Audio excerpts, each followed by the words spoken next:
Hello students, how are you?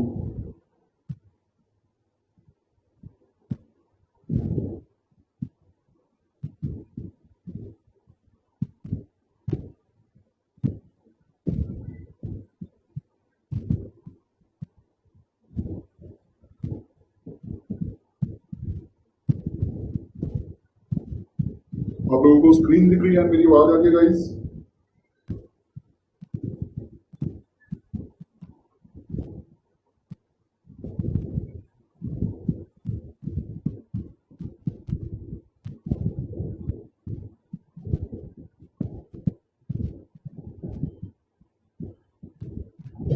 Okay, चलिए शुरू करते हैं।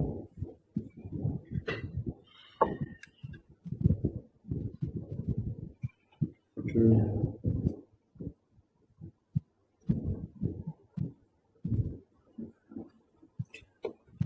सो लास्ट क्लास में हम लोगों ने जो किया था दैट इज समहाउ, हाँ अच्छा, मैंने 2 क्वेश्चन कराए थे तो मैं सेट कि मुझे वो काम है थोड़ा सा, ठीक है।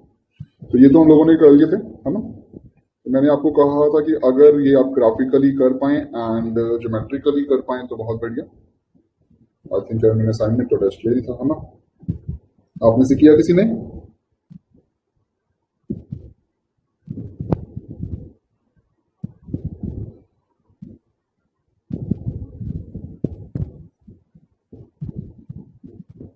नहीं, अटैच तो किया मैंने, बट हमने से किसी ने किया नहीं है। छुट्टियां चल रही है ना। चलो ठीक है, कोई नहीं, आइए। चलो मैं आपको 2 मिनट दे रहा हूँ, ठीक है। आप 2 मिनट में एक बार इसकी क्वेश्चन बना के देखो, फटाफट बन जाती है तो, क्योंकि आगे हमें वर्ड प्रॉब्लम्स ही हैं। सर नहीं आ रहा था आंसर, ओके कोई नहीं, बनी नहीं हुआ आ क्या तो ठीक है। चलो फिर ठीक है, फिर मैं शुरू करता हूँ। ट्राई किया ना, ट्राई करना बहुत जरूरी है, बाकी सब चल जाता है। देखिए अब क्या लिखा है, the cost of 2 kg of apple and 1 kg of grapes on a day was found to be 160। इसका मतलब है ये 160 कैसे आया होगा? Cost of 2 kg apple and का मतलब आपकी जो एप्पल है प्लस जो ग्रेप्स है, उन दोनों को अगर आप खरीदते हैं तो आपका ये क्या बता रहा है? खर्चा बता रहा है। और यू कैन से कॉस्ट बता रहा है कि कितने का आपको पड़ेगा। कॉस्ट का मतलब कितने का आपको पड़ेगा। अब हमें ये पता है कि अगर मैं 2 kg एप्पल खरीदूंगा तो मुझे उसकी प्राइस और क्वांटिटी पता होना चाहिए। ऐसी सेम ग्रेप्स और प्राइस की क्वांटिटी पता होनी चाहिए। मैं दोनों को प्लस कर दूं तो मेरे पास कॉस्ट आ जाएगी, ठीक है। अब उसने कहा कि आपने 2 किलो खरीदा एप्पल प्लस आपने 1 किलो खरीदा ग्रेप्स, तो आपको कितने का पड़ा जी? 180 रुपए का पड़ा। आपने 2 किलो खरीदा एप्पल, 1 किलो खरीदा ग्रेप्स, तो आपको कितने का पड़ा? 180 रुपए का पड़ा। अब प्राइस तो दे ही नहीं रखे, उसने हमें बताया ही नहीं कि एप्पल कितने का है, उसने हमें बताया नहीं ग्रेप्स कितने का है। तो हम पढ़ रहे हैं लीनियर इक्वेशन में 2 पेयर ऑफ वेरिएबल्स। तो हमारे पास 2 वेरिएबल हो गए कि एप्पल का प्राइस और ग्रेप्स का प्राइस। तो हमने कहा चलो एप्पल का प्राइस हम मान लेते हैं x और ग्रेप्स का प्राइस हम मान लेते हैं y। एप्पल का प्राइस हमने क्या मान लिया? x, और ग्रेप्स का प्राइस हमने क्या मान लिया? y। तो जैसे ही हमने हम दोनों का प्राइस माना, सो अल्टीमेटली क्या हो गया? ये 160, सॉरी 160 है, ठीक है। तो अब ये क्या हो गया जी? 2 into x 2x plus y into y y equals to 160। ये आ गई हमारे पास फर्स्ट इक्वेशन, सिंपल थी। आगे उसने बोला आफ्टर अ मंथ, कुछ टाइम बाद, 4 kg of apple and 2 kg of grapes.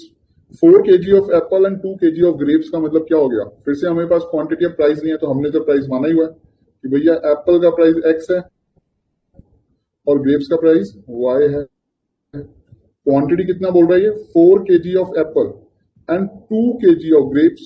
इन दोनों को प्लस किया तो कितने रुपए में आए? 300 रुपए में, यानी कि 4x plus 2y equals to 300। ये आ गया second equation. Getting the point? तो सबसे पहले आपने से क्वेश्चन में ये देखना है कि क्या चीज गिवन नहीं है जिससे आप लेट कर सकते, और वो क्या होगा? जो चीज वो बोलेगा आपको फाइंड करने के लिए। उसने बोला आपको निकालिए क्या ज्योमेट्रिकली, और वो बताना है। तो बताना क्या? प्राइस, क्योंकि प्राइस ही तो गिवन नहीं है। तो अब हम इसे कैसे करेंगे? देखिए मैं इसका कोई सिंपल स्टैंड में लिख के दिखा रहा हूँ। अगर आपने पूरा नहीं लिखा तो इट्स ओके है। तो आपने सॉल्यूशन कैसे लिखना कि let the price of apple be equals to x, let the price of apple be equal to x and let the price of grapes b equals to y, x per kg y per kg। ठीक है, तो उसने पहले बोला आपने कितना खरीदा, 2 kilo Apple 1 kilo अंगूर, so 2x plus 1 into y equals to 160। तो ये आ गया जी 2x plus y equals to 160, first equation. फिर हमने खरीदा है 4x 4 kilo apple 2 kilo grapes equals to 300। तो ये आ गई हमारे पास सेकेंड इक्वेशन। तो ये तो हो गया हमारा अलजेब्रिकल, ये तो हो गया हमारा कैसे अलजेब्रिकल। और अब हमें क्या करना है, ग्राफिकल। अब हमें क्या करना है, ग्राफिकल। तो हमें इन दोनों इक्वेशन को क्या करना है, पुटअप करना है और सॉल्व करना है। तो देखिए क्या क्या है। First equation is equation first 2x plus y equals to 160। तो we just make a box, over here we have x, over here we have y। तो हमने कहा अगर हम x को 0 मान ले, अगर हम क्या करें x को 0 मान ले, तो if x is equal to 0 तो ये क्या हो जाएगा 2 into 0 plus y equals to 160। तो y आ गया जी 160, तो ये हो गया 160। और अब हमने कहा कि अगर हम y को 0 मान लें, तो इफ y इक्वल टू 0 तो क्या हो जाएगा 2x प्लस 0 इक्वल्स टू 160। तो x की वैल्यू आ जाएगी 160 बाई 2। तो x डिवाइड करेंगे आप, 2 1 जा 2 8 जा 16, तो कितना हो जाएगा 80 हो जाएगा। 2x प्लस 0 इक्वल्स टू 160, तो x कितना हो जाएगा 160 डिवाइडेड बाई 2, तो x की वैल्यू कितनी आ गई 80 आ गई। तो ये आ गया जी आपका 80।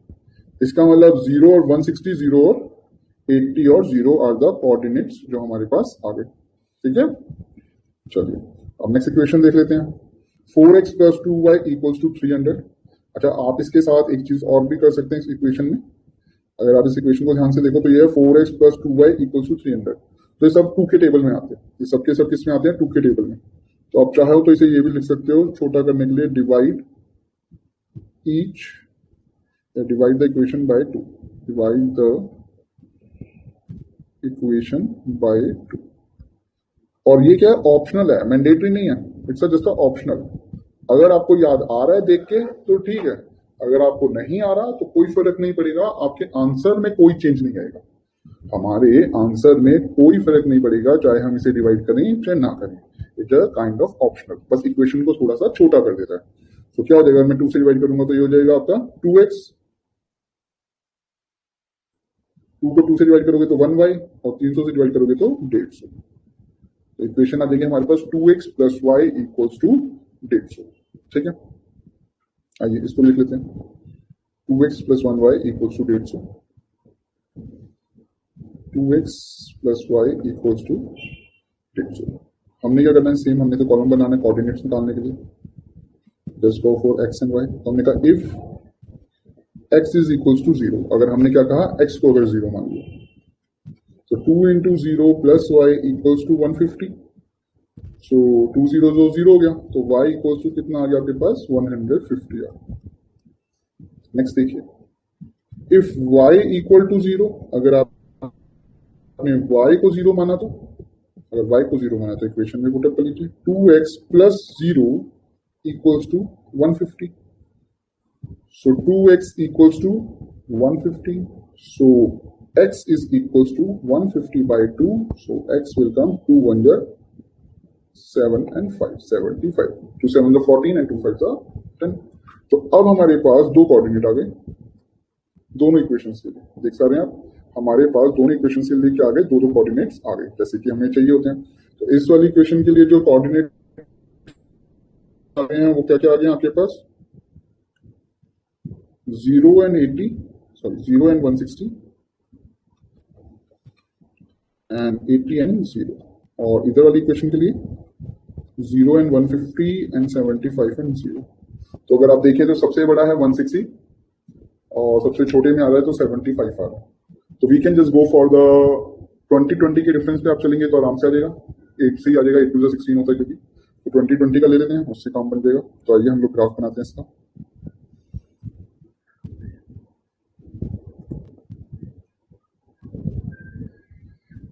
सारे के सारे पॉजिटिव हैं तो आप एक्स एक्सिस वाई एक्सिस से पॉजिटिव वाला ले सकते हैं। ये एक्स हो गया, ये वाई हो गया, ये 0। नाउ 2020 का रेफरेंस दिया है तो मार्केट 20, 40, 60, 80, 100, 120, 140, 160, 180, 200, 220, 240, 260 ना जाने की जरूरत नहीं है, हमें तो सिर्फ मैक्सिमम 160 चाहिए, 200 तक बहुत है। ठीक है, ऐसे ही तो कर लेते हैं 20, 40, 60, 80, 100, 120, 140, 160, 180, 200। ठीक, चलिए तो पहले कोऑर्डिनेट्स क्या हैं, 0 एंड 160। तो 0 एंड y पे 160, तो that means this is the point just write 0 and 160। दूसरा है जी 80 and 0, so 80 and 0, just take the ruler और आप लाइन डाल दीजिए।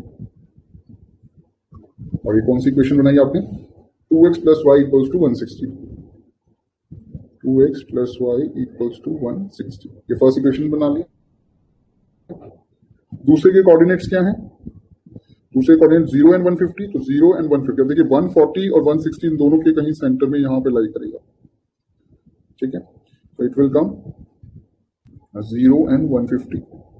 और next one is 75 and 0, so here we come 60 and 80, दोनों के कहीं बीच में लाई करेगा 70, और उससे थोड़ा सा आगे here it come 75, so here we have 75 and 0। ठीक है, आप ज्वाइन कर दीजिए।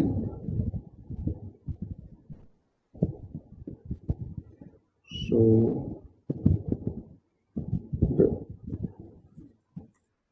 ये लीजिए आपके पास पैरेलल लाइंस आ रही हैं। Here it comes the equation 2x plus y equals to 150। आपकी लाइन कोइंसिडेंट हो रही थी, चलिए समझ आया गाइस। अच्छा आपका 150 नहीं निकल रहा था, कोई नहीं बात, अभी समझ आ गया।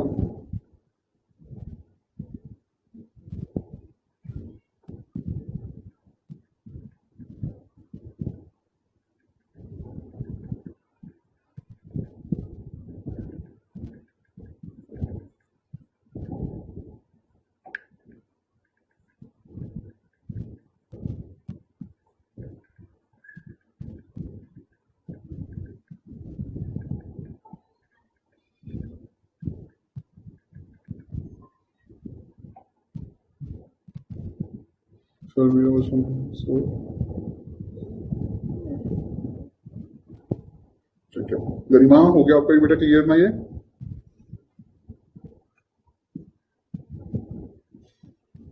आप इक्वेशन निकाल के ड्रॉप कर दीजिए फटाफट।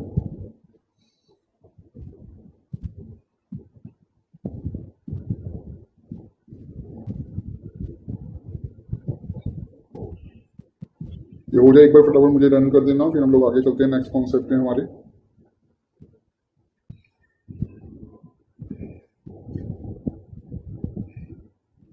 चलिए डन, बाकी सबका भी हो गया ना,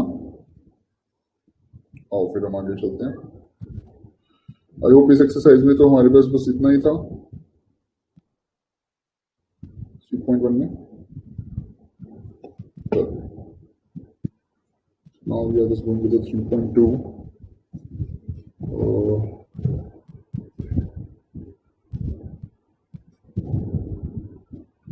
one second।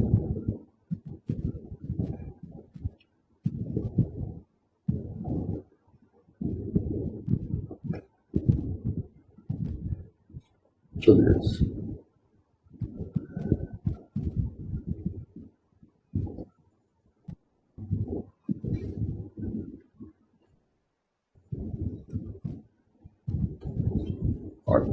तो हम लोगों ने जब लीनियर इक्वेशन स्टार्ट किया था तो just we have two variable with two equation, pair of a pair of linear equation in two variables.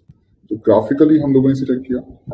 अब हम क्या करेंगे, just on the basis of graphs पहले हम सॉल्यूशन देखेंगे कि कैसे फाइंड आउट करते हैं क्या सॉल्यूशन रहेगा, and then we will see कि अगर हम ग्राफ ना बनाएं और सिर्फ इक्वेशन को ही देख के हमें बताना हो तो हम कैसे बताएंगे कि क्या सॉल्यूशन है।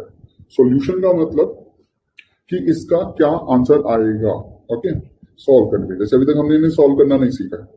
जैसे नॉर्मल रूटीन में क्या होता था, आपके पास अगर कोई इक्वेशन होती थी, लेट्स से ऐसे 3x माइनस 5 इक्वल्स टू 0, तो आप क्या करते थे, x की वैल्यू निकाल लेते थे। कैसे, 3x equals to 5 and x equals to 5/3, आपके पास ये वैल्यू आ जाती थी। बट अब फर्स्ट पॉइंट तो दो वेरिएबल्स हैं, सेकेंड पॉइंट दो इक्वेशंस हैं, तो उन्हें अभी तक हमने सॉल्व करना नहीं सीखा। That was topic, but further आगे है हमारे पास। तो अभी मान लीजिए अभी हम सॉल्व नहीं कर रहे हैं, तो हम इसका क्या आंसर होगा ये हमें कैसे पता लगेगा। अब क्या आंसर होगा ये किस पे डिपेंड करता है, पहले हम उसकी बात करें। तो देखिए अभी तक हमने सीखा जो, उसके अंदर हमने क्या सीखा कि जब हम इन्हें ग्राफिकली बनाते हैं,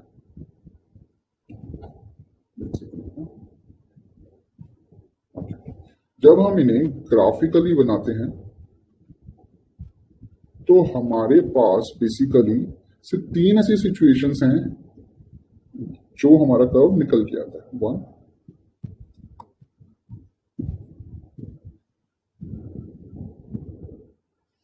2 एंड 3। एंड दो थ्री सिचुएशन सेज कि या तो आपके पास जो टू लाइंस होंगी वो आपस में इंटरसेक्ट कर रही होंगी, या फिर जो टू लाइंस होंगी आपके पास एग्जैक्टली पैरेलल होंगी, या फिर आपके पास जो सॉल्यूशन निकल के आएगा वो लाइन एक लाइन के ऊपर दूसरी लाइन।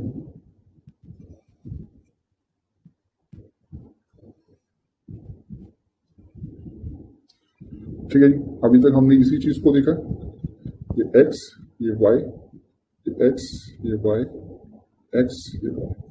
तो सबसे पहले तो हम अगर इनकी लाइंस का नाम करें तो these are basically called, this is called intersecting lines. These are called intersecting lines. These are called parallel lines, and these are called coincident lines. Okay. इन्हें हमने कहा intersecting lines, then the parallel lines, then the coincident lines. दूसरा, अब देखिए अगर मैं इनसे solution की बात करूं, सॉल्यूशन का सेंस का मतलब क्या है, अगर मुझे उन वेरिएबल्स की वैल्यूज निकालनी हो, अगर मुझे उन वेरिएबल्स की वैल्यूज निकालनी हो तो क्या क्या आएंगी। तो देखिए इंटरसेक्टिंग लाइंस का मतलब क्या होता है कि दो लाइन अगर जिससे को कट करेंगी तो किसी एक पर्टिकुलर पॉइंट पे कट करेंगी। आप देखिए ड्रॉ करने की कोशिश कर लो, जैसे मर्जी लाइन बना लो, ठीक है। एक लाइन दूसरी लाइन को सिर्फ एक ही पॉइंट पे कट कर सकती है, एक लाइन दूसरे पॉइंट पे सिर्फ क्या कर सकती है, एक ही लाइन पे कट कर सकती है। आप ऐसे लाइन नहीं बना सकते, यू विल नॉट से दिस लाइन, ये लाइन थोड़ी ना होगी, तो कब हो गया आपका। तो आपकी लाइन दूसरी लाइन को अगर कट करेगी तो सिर्फ एक ही पॉइंट पे कट करेगी, and that's why it is called unique solution. Unique solution, हम इसे क्या कहते हैं, यूनिक सॉल्यूशन। दूसरा, अगर आप देखें इन दो लाइंस को जिन्हें आप पैरेलल लाइंस कह रहे हैं, क्या आपको लगता है कि आप इन दोनों लाइंस को जितना मर्जी स्ट्रेच करते जाओ, मैं अगर इस लाइन को स्ट्रेच करता जाऊं और इस लाइन को भी स्ट्रेच करता जाऊं और एक चलता जाऊं इन्फिनिट तक, डू यू थिंक कभी ये दोनों लाइनें ज्वाइन हो सकती हैं? ये दोनों लाइनें कभी भी ज्वाइन नहीं हो सकती है। That's why we call them ना पैरेलल लाइन। पैरेलल लाइन का मतलब ही क्या है,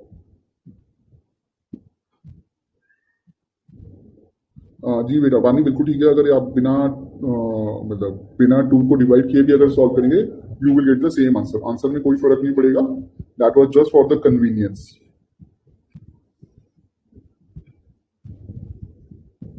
नहीं मानिए, आप नोट नहीं लिया है, वो सेम ही आंसर आएगा चाहे आप जैसे मर्जी बनाए। आप चाहे बना के देखना, अगर नहीं बनेगा तो मुझे बताना, मैं नेक्स्ट क्लास में आपको करा दूंगा।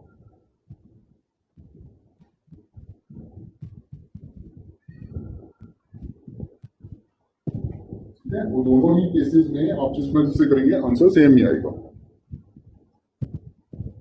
ओके, चलो, so now we are talking, अब ये क्या है, दोनों पैरेलल लाइंस है, दैट मीन्स आप जितना मर्जी सर्च करें ये कभी भी आपस में मैच नहीं होने वाली है, कभी इंटरसेक्ट ही नहीं होने वाली है। तो डू यू थिंक आप इसकी कोई वैल्यू निकाल सकते हैं?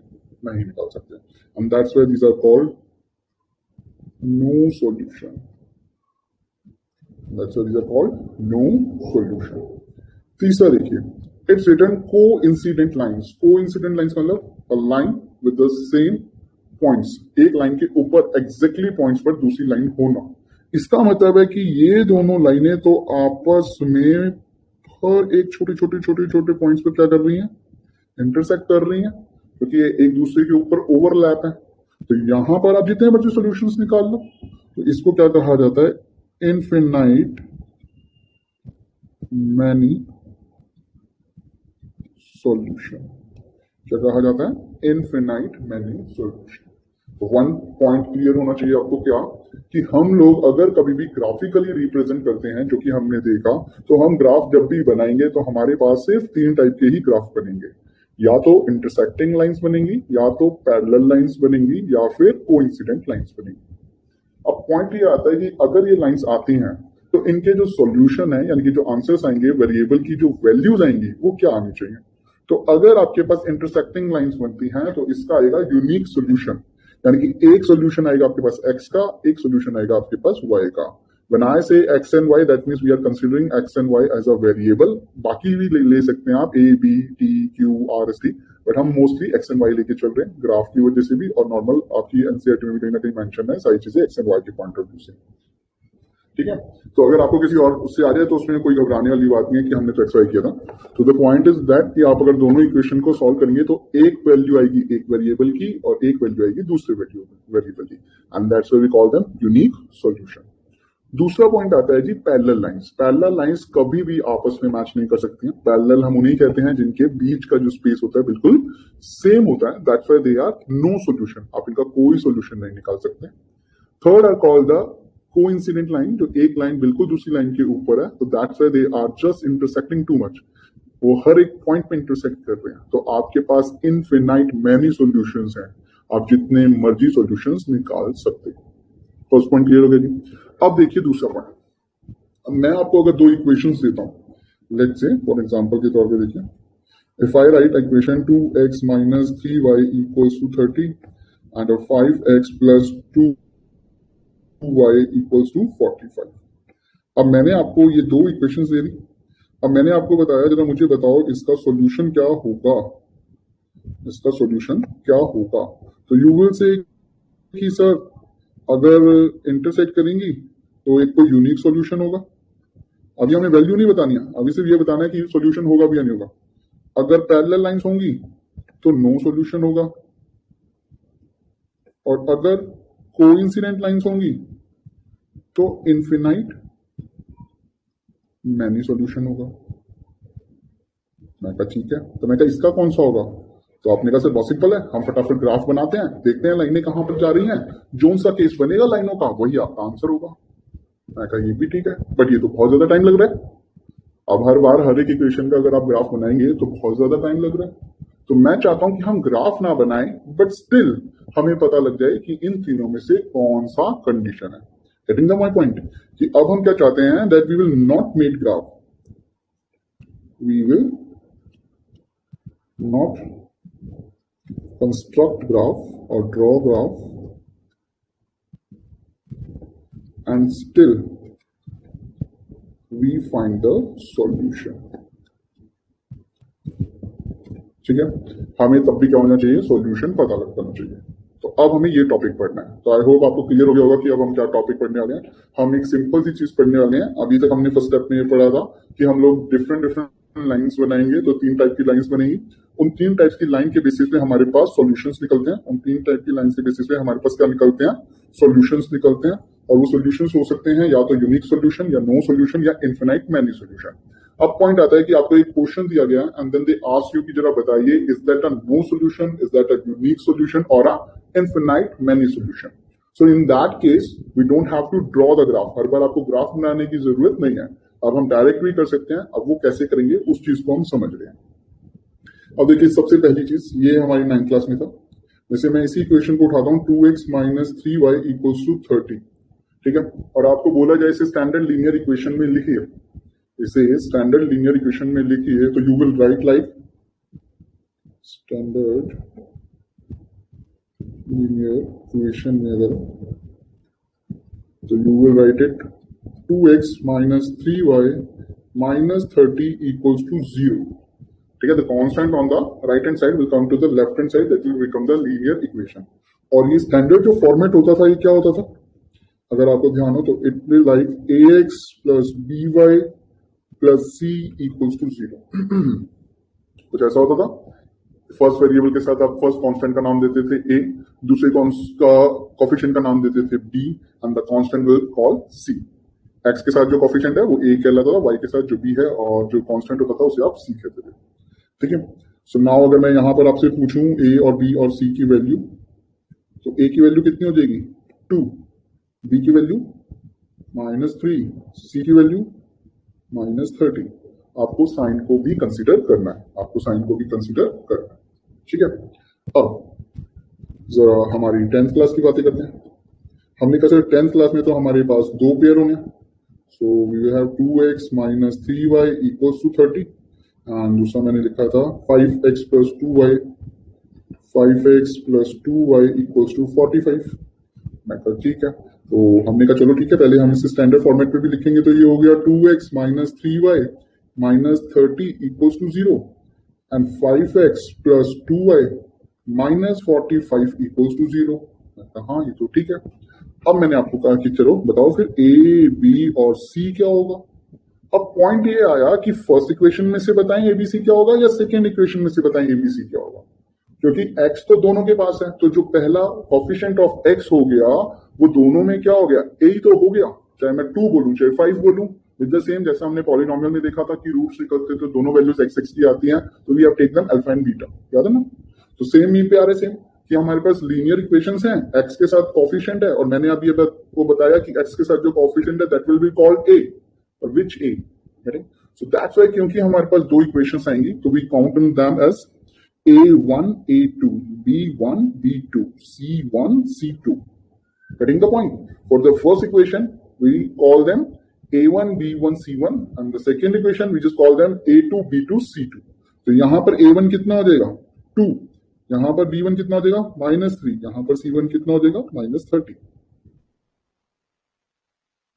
सेम यहां पर a2 कितना हो जाएगा 5, यहां पर b2 कितना हो जाएगा 2, यहां पर c2 कितना हो जाएगा -45। देखिए अगर आप यहां से उठाते c तो आप +45 उठा लेते, अगर आप यहां से 45 उठाते तो यहां से आप +45 उठाते, इसलिए आपको पहले क्या करना है, ऑलवेज स्टैंडर्ड लीनियर इक्वेशन में लाना है, स्टैंडर्ड लीनियर इक्वेशन में लेके आना है, ठीक है। फिर आपने लिखना है a1 b1 c1 and a2 b2 c2। यहां तक क्लियर हुआ, फिर मैं कंडीशंस लिखूंगा तो आपको पता लग जाएगा। पहले आप यहां तक कॉपी कर लीजिए जरा। चलिए आपको समझ आ गया हम लोग कौन सा टॉपिक पढ़ रहे हैं, और अभी तक मैंने जो समझाया कि हमारे पास लीनियर इक्वेशन में क्या होगा, a1 abc होगा, क्योंकि पर दो इक्वेशन है तो we call them a1 a2 b1 b2 c1 c2। चलिए फटाफट कॉपी कर लीजिए, फिर हम आगे चलते हैं।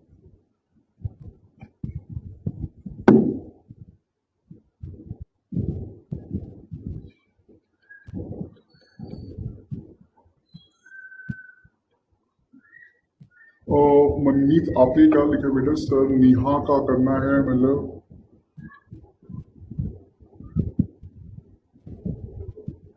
मुझे इस क्वेश्चन समझ नहीं आया। मनमीत एक बार आप मुझे थोड़ा सा दोबारा लिख देंगे बेटा।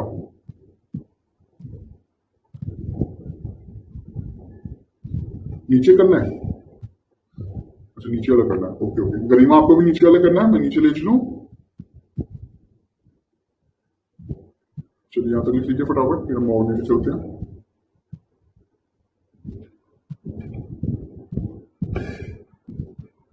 ठीक है कर लीजिए फटाफट।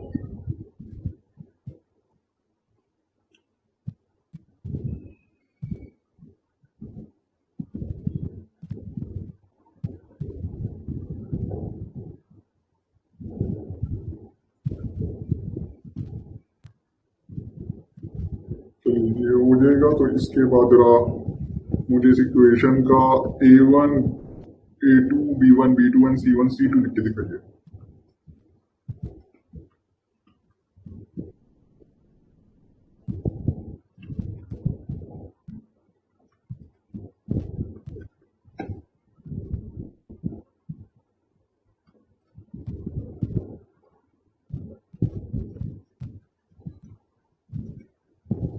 ठीक है, आपको मेरे को लिख के दिखाना है A1 A2 B1 B2 C1 C2।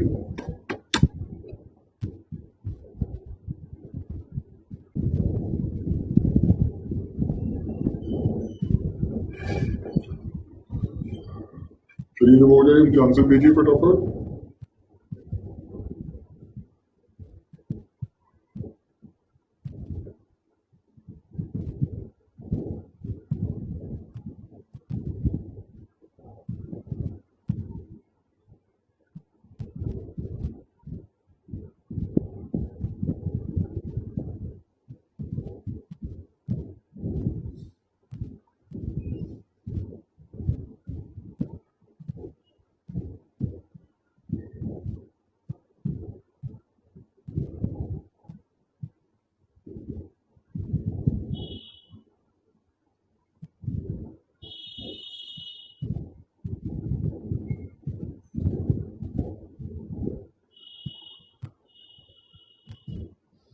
चलिए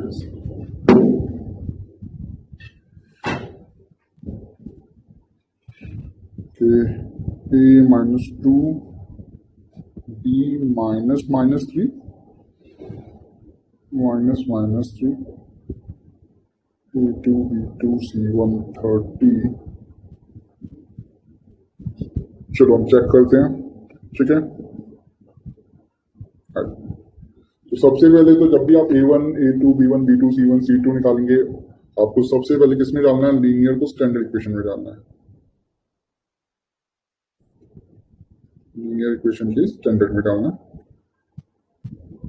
and over there x then y then constant. तो सबसे पहली इक्वेशन होगी हमारे पास 3x, लेफ्ट हैंड साइड ये सब कुछ, तो साइन तो चेंज होना नहीं है, और ये हो जाएगा then again 3x plus 7y plus 8 equals to 0। तो आपने पहले इक्वेशन को स्टैंडर्ड फॉर्म में लिख लिया। अब now write them A1 A2 B1 B2 C1 C2। सो A1 आ जाएगा हमारे पास -3 -2 30 -3 7 8। तो आप चेक करें,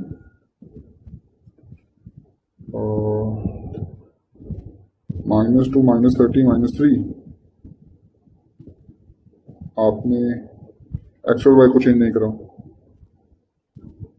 और दूसरा दिया -7 -3 -8। 7 और 8 तो पॉजिटिव हैं, -3 -2 30 -3 -2 30। ठीक है, एंड -3 7 है। ठीक है, तो पहले आप इसे क्या करेंगे? स्टैंडर्ड इक्वेशन फॉर्म में डालेंगे। ठीक है पानी मनमीत, अब समझ आया आपको? क्लियर है बेटा? कि पहले हमें इक्वेशन को क्या करना है? स्टैंडर्ड फॉर्म में डालना है। अब जैसे स्टैंडर्ड फॉर्म आ जाएगा उसके बाद then we have to solve it out. अब देखिए करना क्या है, यहां तक हमने निकाल लिया। अब आपको इनको करना है कंपेयर, आपको इन लोगों को क्या करना है? कंपेयर करना है।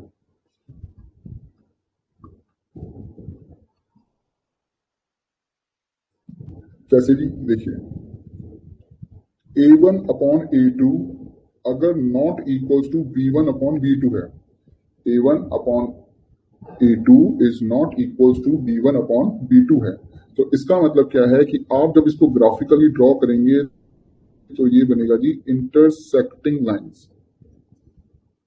इंटरसेक्टिंग लाइंस, और इसका मतलब इसका कितना सोल्यूशन होगा? Unique solution. इसका क्या होगा जी? यूनिक सोल्यूशन होगा। दूसरा देखिए, आपने कंपेयर किया और A1 upon A2 is equals to B1 upon B2 not equal to C1 upon C2। ठीक है, A1 upon A2 is equals to B1 upon B2 but not equals to C1 upon C2। तो इसका मतलब क्या है, ये हो जाएंगी आपकी parallel lines. That means no solution, इनका कोई भी सॉल्यूशन नहीं होगा।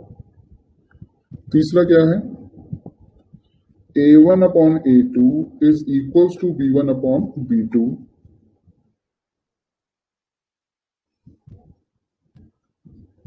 इसी वजह से क्या हो गया, B2 is equals to C1 upon C2। तो ये क्या हो जाएगा जी, को इंसिडेंट लाइन्स, और ये क्या हो जाएगा आपके पास, इन्फिनाइट मैनी सॉल्यूशंस। आपका ठीक है सर, वो हाइफन डाला है ब्रैकेट का, हाँ हाँ वो मुझे दीपानी ठीक क्लियर हो गया कि हाइफन है उसके बाद। ठीक है,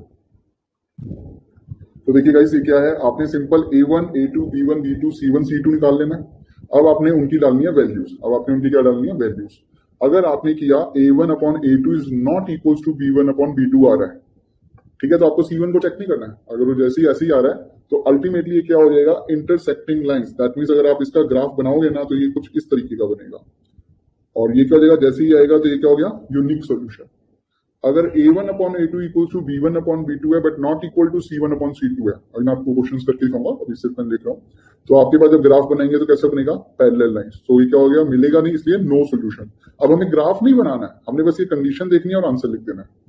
हमने सिर्फ कंडीशन चेक करनी है और आंसर लिख देना। तीसरा देखिए क्या लिखा, A1 upon A2 equals to B1 upon B2 equals to C1 upon C2। तो क्या हो जाएगा, को इंसिडेंट लाइंस, एक लाइन के ऊपर अगर आप ग्राफ बनाएंगे तो एग्जैक्टली सेम आएगा। and there we have infinite many solution। अब एक आधा एग्जांपल करते हैं। अगर आपने अभी ये नहीं लिखा तो कोई जरूरत नहीं है, मैं भी समरी फॉर्म में प्रॉपरली और अच्छे से लिखाऊंगा। एक बार हम दो एग्जांपल्स करते हैं। देखिए जैसे एग्जांपल लिखा है, मान लीजिए 2x plus 5y equals to 25 and over here लिखा है 4x plus 10y equals to -35। ठीक है, हमारे पास ये दो इक्वेशन दे दी हैं, फर्स्ट ये हो गई, सेकेंड ये हो गई। हमारा काम क्या है, सबसे पहले इक्वेशन में से ये फाइंड आउट करना कि इनकी वैल्यूज क्या है एज A1 A2 उसके लिए। तो उसके लिए हम सबसे पहले इन्हें लिखेंगे स्टैंडर्ड फॉर्म में। तो हमने लिखा plus 5y minus 25 equals to 0, 4x plus 10y plus 35 equals to 0। अब आपने क्या करना है, सबसे पहले लिखनी है values. So you just right A1 A2 B1 B2 C1 C2। A1 A2 की वैल्यू है, B1 B2 की वैल्यू है, C1 C2 की वैल्यू है। सबकी वैल्यूज आ गई। अब आप चेक कीजिए,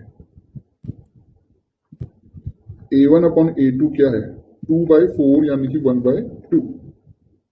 B1 अपॉन B2 क्या है, 5/10 यानी कि 5 1 5 1/2।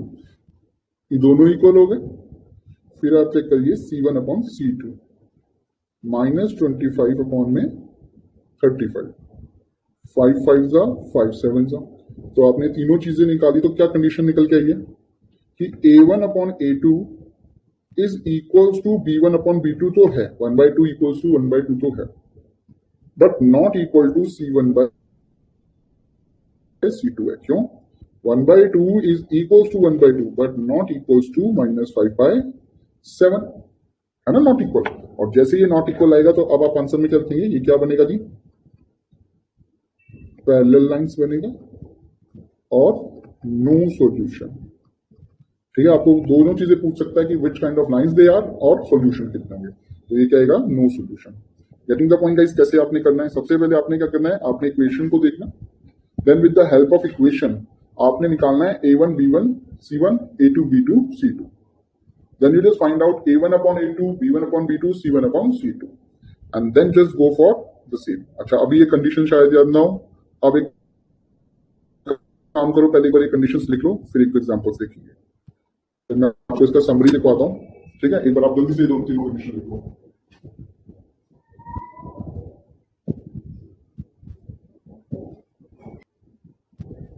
तो चलिए गाइस, अभी आपने लिखा, अभी हम काम करते हैं।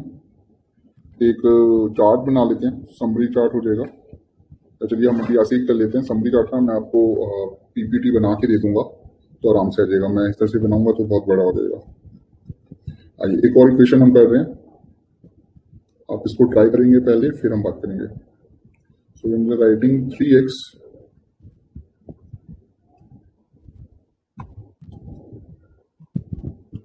minus 3x plus 2y equals to 19, 2x plus 5y equals to 70।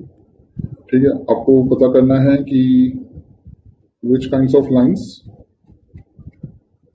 and solution। आपको दो चीजें पता करनी है, लाइंस कौन सी और सोल्यूशन कौन सी है। ट्राई कीजिए जरा।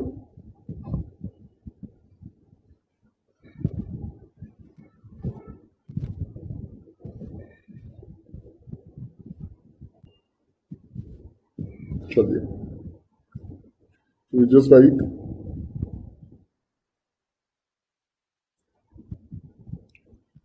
पहले हम लिखेंगे स्टैंडर्ड फॉर्मेट में, तो इक्वल का minus 3x plus 2y minus 19 equals to 0, 2x plus 5y minus 17 equals to 0।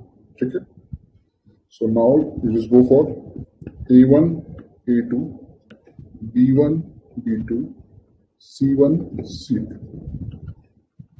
a1 a2 b1 b2 c1 c2, minus 3 2 2 5 minus 19 minus 17। ठीक है, अब आप जरा निकाल दीजिए। a1 अपॉन a2 लिख लीजिए, क्या आएगा माइनस 3/2 कट तो रानी है। b1 अपॉन b2 निकाल दीजिए 2/5 कट तो रानी है। दोनों अलग अलग हैं तो अल्टीमेटली c1 c2 निकालने की जरूरत नहीं है। ठीक है, जब दिख रहा है दोनों अलग अलग आ रहे हैं तो उसे निकालने की जरूरत नहीं है। तो आप क्या लिखेंगे, a1 upon a2 is not equals to b1 upon b2, minus 3/2 is not equals to 2/5, minus 3/2 is not equals to 2/5। तो कौन सा हो गया जी, these are basically intersecting lines हो गई और यूनिक सॉल्यूशन हो गया। ठीक है, lines are intersecting and solution is unique. Getting the point guys? चलिए फटाफट कर लीजिए। समझ आया बिना ग्राफ बनाए हमें कैसे निकालना है? यस, बानी बिल्कुल ठीक है आंसर। चलिए जल्दी से कर लीजिए। एंड स्टेप नहीं खाने हैं, स्टैंडर्ड फॉर्मेट में लिखना है और उसके बाद a1 a2 मेंशन करना है, then a1 upon a2 and b1 upon b2 proper करके दिखाना है। 1 मार्कर है तो एक अलग बात है, ये स्टेप खा सकते हैं क्योंकि सीधा ही दिख रहा होता है 2/5 एंड 3/5, माइनस 3/2 एंड 2/5। बट अगर 2 मार्क्स में आता है या 3 में आता है then just show in proper way. Okay, चलिए आइए नेक्स्ट कर रहे हैं हम लोग। एक और देखिए, ट्राई करना है आप लोगों को।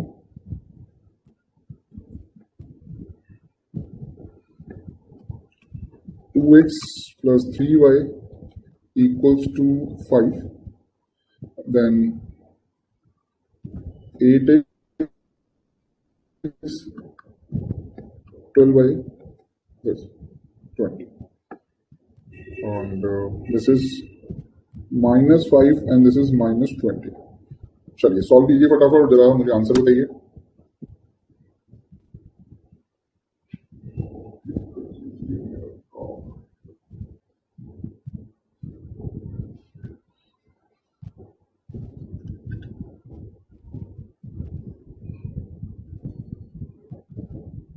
Infinite non-solution coincident lines। and Garima and Manmeet, आप लोगों ने किया बेटा? So first of all we have to convert them into a standard। so 2x plus 3y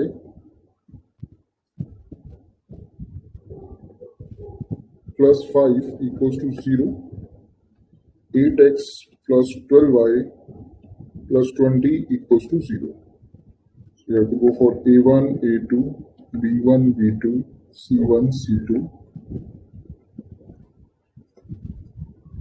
so a1 आ गया आपके पास 2 8 3, c1 is 5, b2 is 12 and this is 20।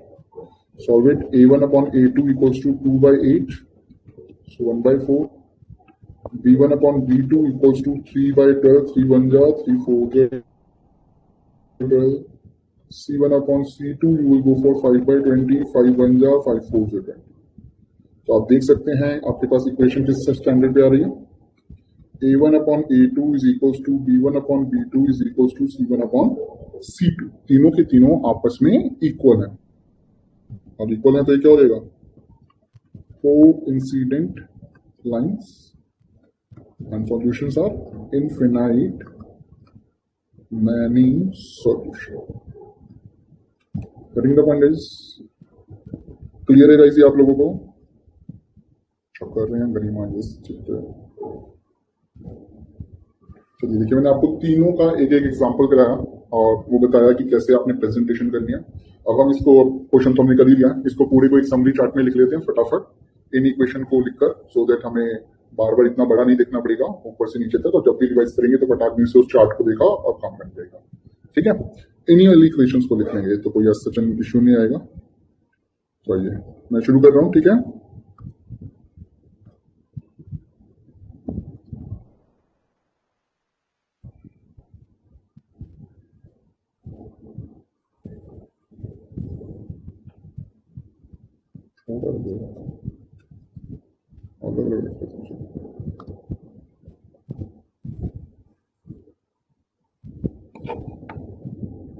तो हमने first of all क्या लिखा था?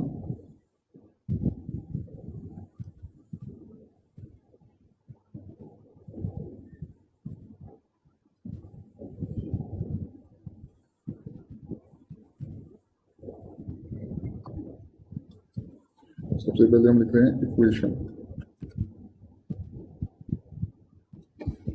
फर्स्ट इक्वेशन वी हैव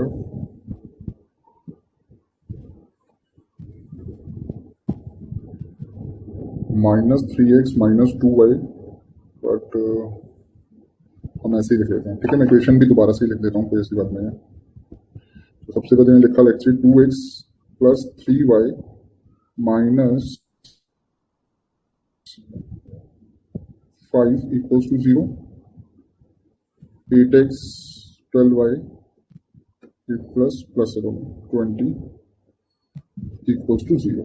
ठीक है, तो अब हम लोग जब A1 A2 लिखेंगे तो क्या क्या आ जाएगा? A1 A2 B1 B2 C1 C2. कितना कितना? A1 2 A2 8 B1 3 B2 12 C1 5 C2 20. Values निकाल लीजिए. A1 upon A2 equals to 2 by 8 1 by 4. B1 upon B2 equals to 3 by 12 1 by 4, and C1 upon C2 equals to 5 by 20 1 by 4. So that means A1 upon A2 equals to B1 upon B2 equals to C1 upon C2. सारे क्या हो गए हैं? Equal हो गए. और अगर equal है तो हमारे पास क्या निकल के आएगा जी?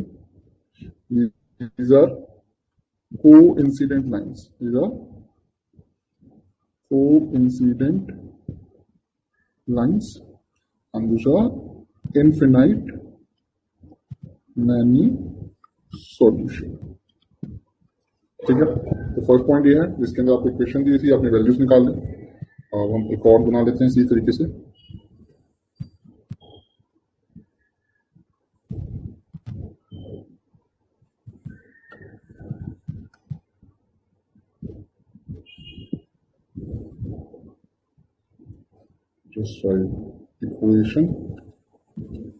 इक्वेशन हम लोग लिखे हैं 3x - 4y + 16 equals to 0, 2x - 7y + 12 equals to 0. ठीक है, ये हमारे पास हो गई दो इक्वेशंस. अब हमने क्या करना है? हमने निकालना है A1 A2 B1 B2. A1 A2 B1 B2 C1 C2. 3 2 -4 -7 16, 12. Now just compare a1 upon a2, 3 by 2, b1 upon b2, -4 -7 equals to 4 by 7. दोनों अनइक्वल आ रहे हैं, तीसरा आपको चेक करने की जरूरत है नहीं है. a1 upon a2 is not equals to b1 upon b2. क्या आ गया? a1 upon a2 is not equals to b1 upon b2. तो क्या हो जाएगा जी? इंटरसेक्टिंग लाइंस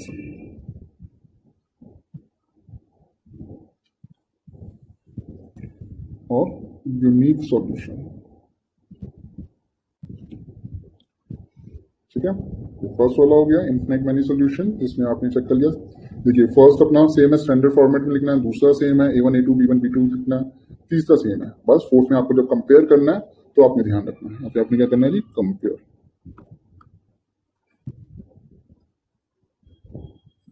ठीक है, नेक्स्ट देखिए, मैं अभी कॉपी करा दूंगा, आप बस एक बार समझ लीजिए. एक बार मैं लास्ट और बना दूं फिर.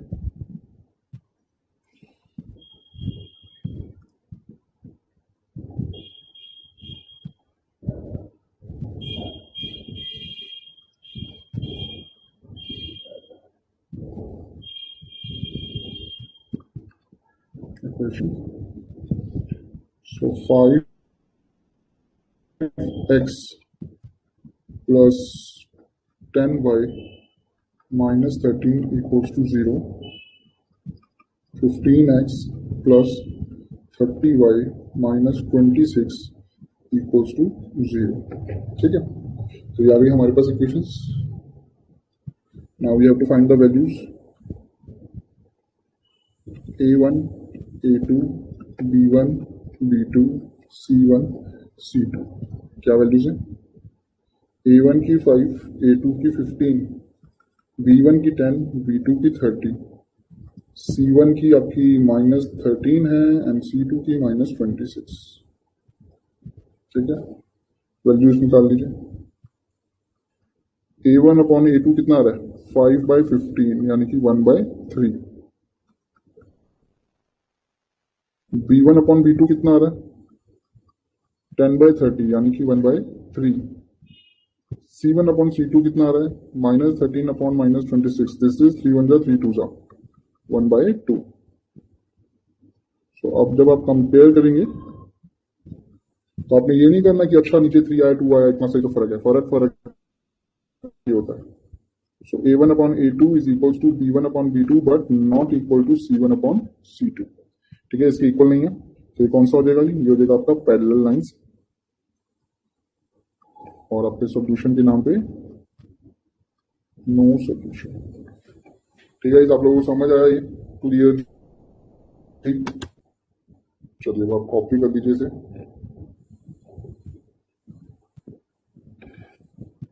आपके पास यही 3 टाइप की सिचुएशंस आएंगी जिसमें आपको ग्राफ नहीं बनाना है and then you have to say कि क्या चीज आया बिना ग्राफ बनाए. ओके,